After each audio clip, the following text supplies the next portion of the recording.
Eastern Conference, right? Yeah. Who is the best team in the Eastern Conference? I have an obvious answer, of course. Maybe you have a different answer. Um, but I think it's going to be a two-team race for the most part.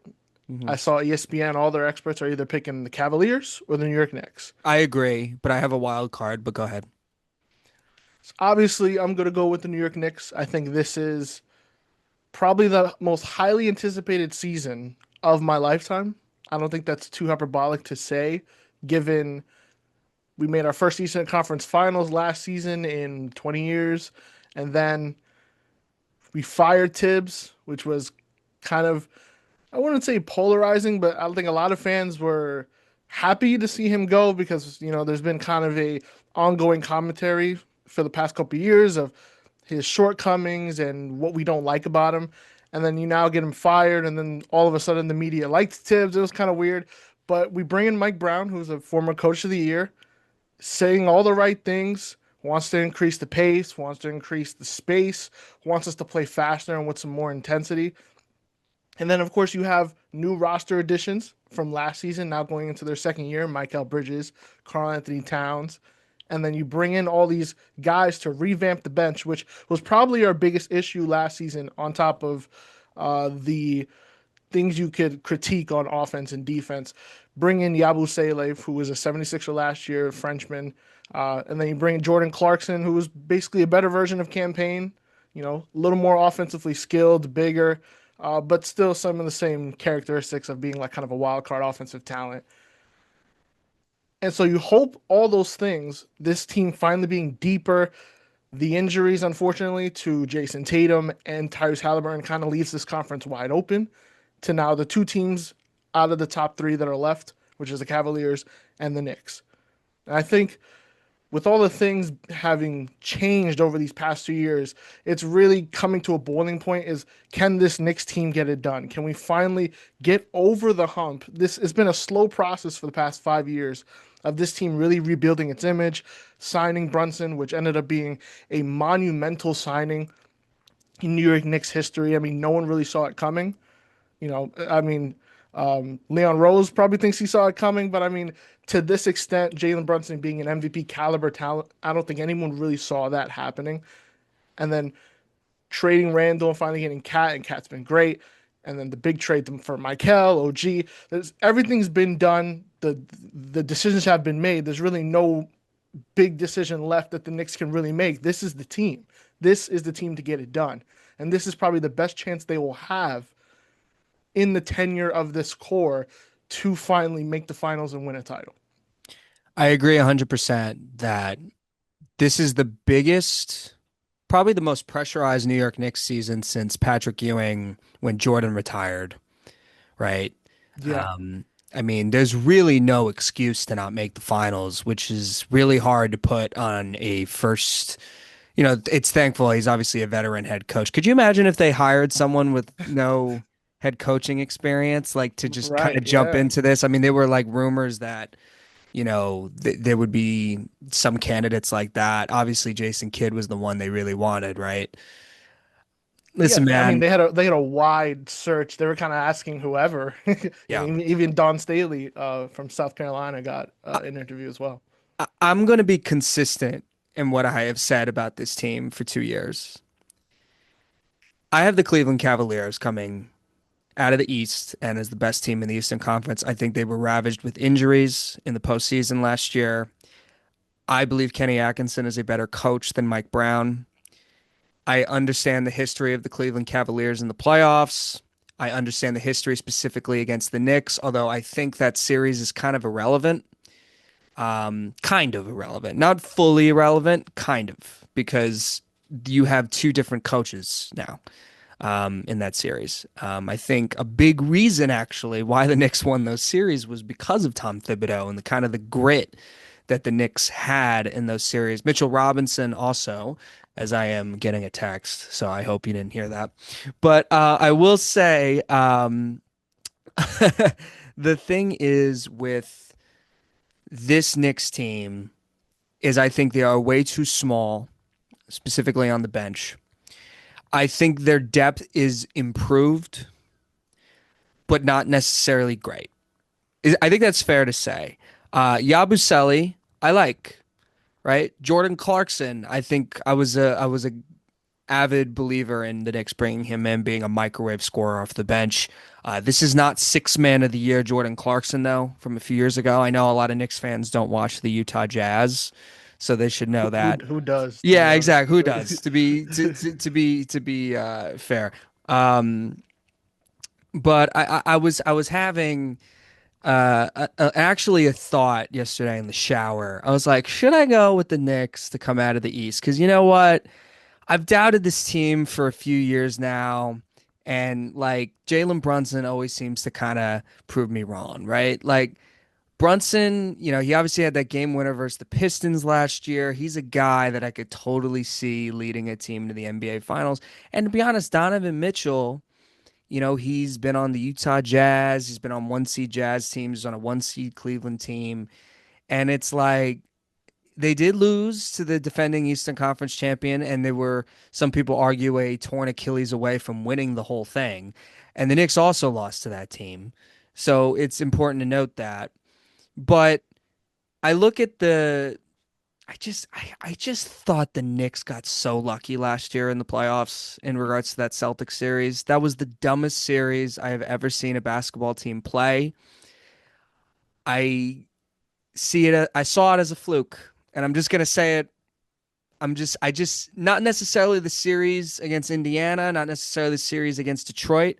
I watched a lot of Knicks basketball last season. That team looked out of sync a lot of the year. You can blame Tibbs for that. You could blame new players for that.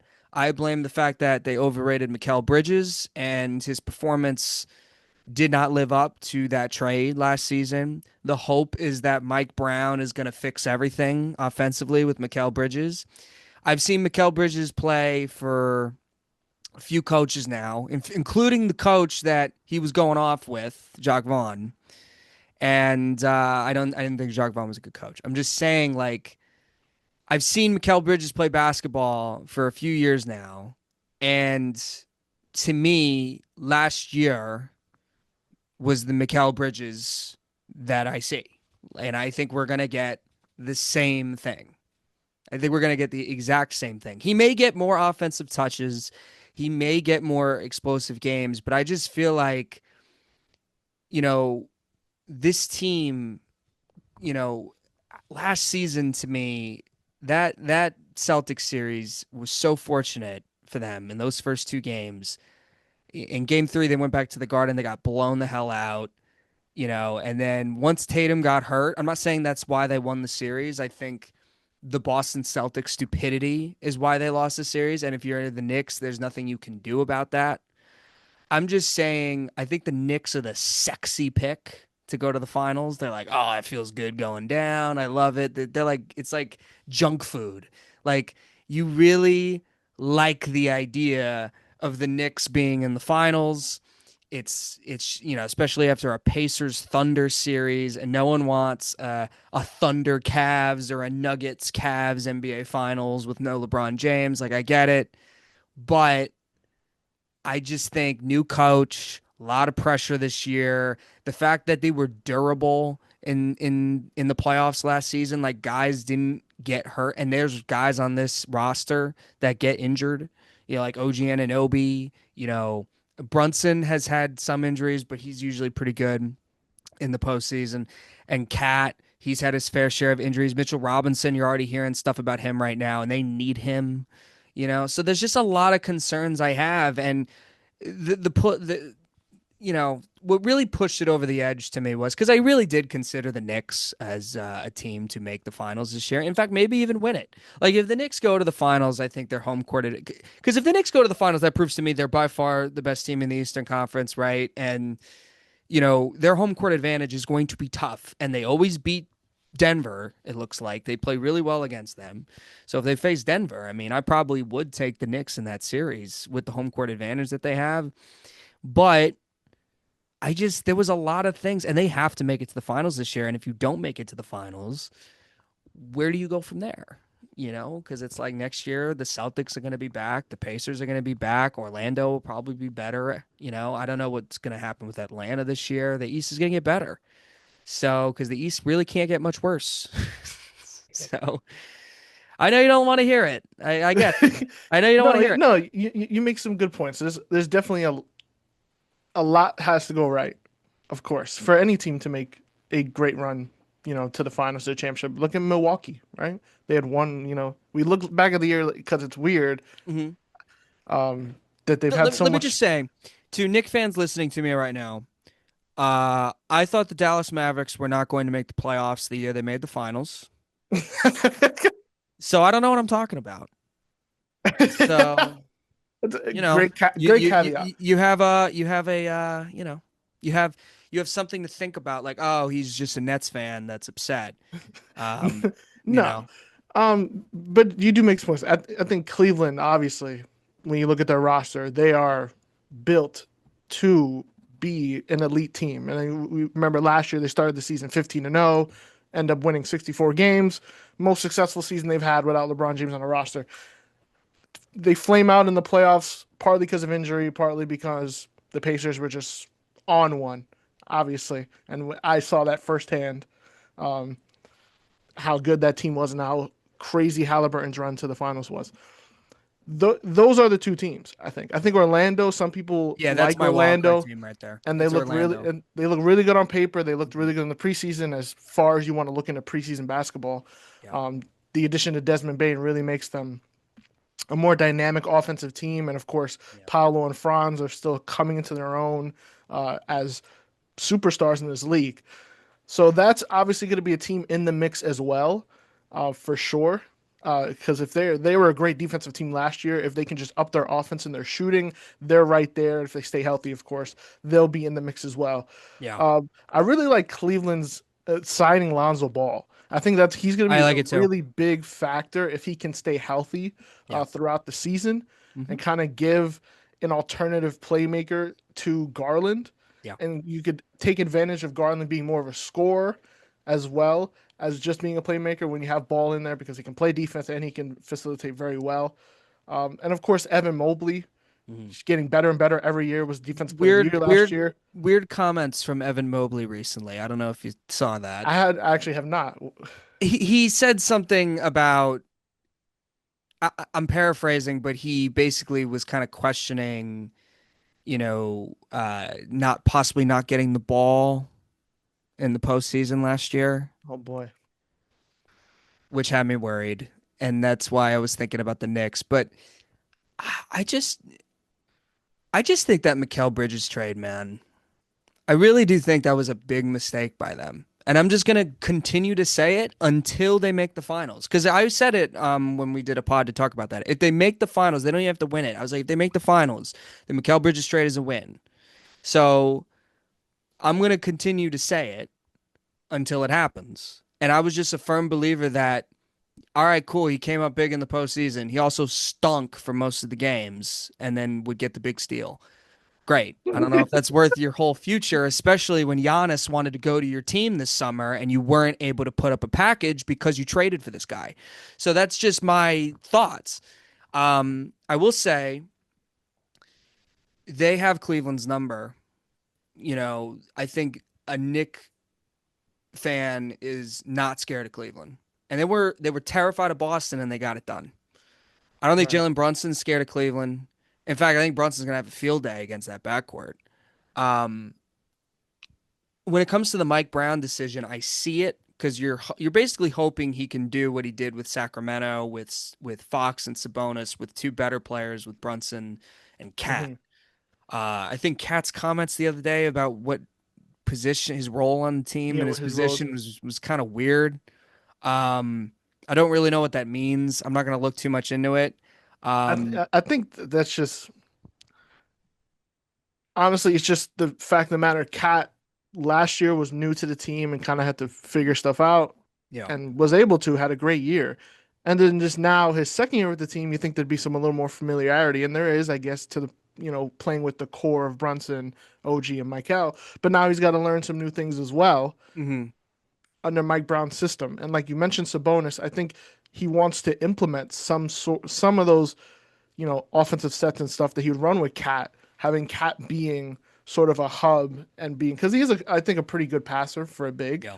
He's not Jokic level, obviously, or even Sabonis, but bringing Jalen Brunson off ball has been a major focal point because I think that's one of the biggest obvious criticisms of Tibbs' offense was that it was too heliocentric to Jalen Brunson. And like Jalen Brunson, as great as he is, cannot shoulder the entire offensive weight of a team, and he shouldn't have to with how much offensive talent there is on this team. So I think he's going to have to, it's going to be an adjustment period for everybody because even in the preseason, there were times where it looked kind of clunky, people not really knowing, hesitant where they should be on offense. And I think that's just something the Knicks are going to have to deal with. And that's luckily, that's why we play 82 games. They have the whole season to figure this out. As long as they get to the end of the season healthy, they're going to be top two, top three, at least in the East record wise. I think all those things will work out. I think Cat's just, just thinking out loud, talking about what his role is going to be. I think he'll figure it out. He's a great player and he's skilled. He'll figure it out. What'd you think of Matt Barnes' comments about Mike Brown? Um, Mike Brown, obviously, he's had a long NBA career. He's been in some good situations, coached LeBron and Cat in the Cavs first stint, um, and had that really bad, really short tenure with the Lakers. I don't think Matt Barnes is, out of line. He's speaking from his experience of what he's known of Mike Brown. But Mike Brown's been in this league a long time. I think that time he spent as an assistant in Golden State really helped him and changed his outlook and his strategies because he used to be known as just a defensive coach Yeah. back in the day, and that's why those Cavs teams um, defensively were really good, and just offensively it was just all LeBron. But and then the Lakers, were kind of a mess with their roster, the Nash, Dwight Howard stuff, Kobe later in his career. That obviously didn't work out. But he goes to Sacramento with a roster that's not, doesn't jump off the page, and he was able to take them to a really good season. And of course, obviously, it hasn't really worked out, and the Kings are kind of in a weird spot now. Uh, but I think that experience post, that Laker tenure, which is what Matt Barnes mostly is talking about, um, I think it's made him a better coach, and I think his personality, I think, fits this team more um, than Tibbs's rigid style and kind of not really willing to bend. Mike Brown's kind of like a player's coach, and I think that really mends with the Well, kind of guys we Mikal have. Bridges apparently needs that. I think Michael Bridges hated Tibbs, honestly. I think him and Deuce McBride really did not like Tibbs, Wow. and they didn't. And you could see if you look back at some of the You things know they who said. didn't hate Tibbs? Dante DiVincenzo. Josh Hart and I think Jalen Brunson are also big Tibbs Yeah. guys, obviously. I Their mean, why? best player loved the coach, I mean, which why? is a What? big reason why. Here's the thing. I don't mean to cut you off. It's just I disagree No, with the I'm good. point of I just thought Tibbs's identity with the Knicks was crucial. I really did. And I understand the offense. The offense was pretty good last year. Actually, the issue with the team was the defense. And they didn't really seem connected. And obviously, the injuries that they suffered in the postseason a few years ago, that's going to fall on Tibbs because the amount of minutes they play. I think when I talked about durability earlier, Mike Brown's not playing these guys 40 minutes. He's not going to do that. Yeah, And that'll help. These guys aren't going to be so beat up by the postseason, and I think that's important because you know what? The healthiest team we have seen, my Brooklyn Nets included, the healthiest team makes the finals, right? The Indiana Pacers were healthy. They were deep. They made it to the finals. Oklahoma City, healthy, deep, made it to the finals. Chet Holmgren plays like 20 games like every regular season, and it doesn't matter because he made nobody yeah. talks about it. He made it to the postseason and Nobody he talks was about very it. good. Yeah. Nobody talks about it. So that's very important.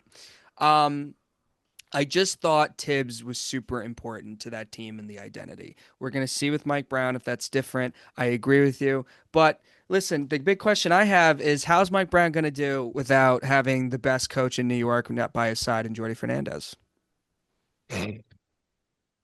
Hey, Jordy Fernandez so far has proven to be a good coach for whatever situation the I Nets are tell you going through what, right now. I would have the Knicks in the finals. I would have the Knicks winning the championship if Jordy Fernandez was the coach.